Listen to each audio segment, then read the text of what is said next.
Hi అండి, good morning. ఇదైతే నా మార్నింగ్ రొటీన్. ఉగాది పండుగ రోజు అనమాట. పొద్దున్న 6:30 కల్లా నిద్ర లేచాను. ఈ రోజు మా పిల్లలు కూడా మాతో పాటే ఎర్లీగానే లేచారనమాట. ఇంకా లెగగానే ఇల్లంతా క్లీన్ చేశాను. తర్వాత కొంచెం హాట్ వాటర్ తాగి 2 రౌండ్లు అయితే వాకింగ్ చేశాను. ఆ రోజు అయితే ఉగాది ఫెస్టివల్, ఇంకా సండే కదా, అయినా సరే మా వారిని అయితే డ్యూటీకి రమ్మన్నారు. ఇయర్ ఎండింగ్ కదా. మార్నింగ్ టిఫిన్ తినేసి వెళ్ళిపోయారు. ఇంకా మా వారితో పాటే నేను పిల్లలు కూడా టిఫిన్ తిన్నాము. మధ్యాహ్నం లంచ్ లోకి అయితే రసము, ఆలు ఫ్రై, వైట్ రైస్ అయితే చేశాను. దాంతో పాటు ఇంకా ఆ రోజు ఉగాది పండగ కదా, బొబ్బట్లు కూడా చేశాను అనమాట. ఇంకా వంటంతా పూర్తయ్యేసరికి మధ్యాహ్నం 2 అయిందనమాట. మా పిల్లలిద్దరికైతే భోజనం పెట్టాను. మా అమ్మాయి అయితే తినిద్ది కానీ మా వాడికైతే నేనే పెట్టాలి. ఇంకా నేను పెట్టి అయిపోయిన తర్వాత సింక్ నుండి అంట్లయినాయి, శుభ్రంగా కడిగేశాను. తర్వాత నేను కూడా స్నానం చేసి అయితే అన్నం తిన్నాను అనమాట.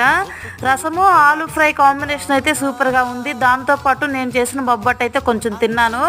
నా వీడియో నచ్చితే ఒక లైక్ చేయండి, ఛానల్ని సబ్స్క్రైబ్ చేసుకోండి. Bye bye.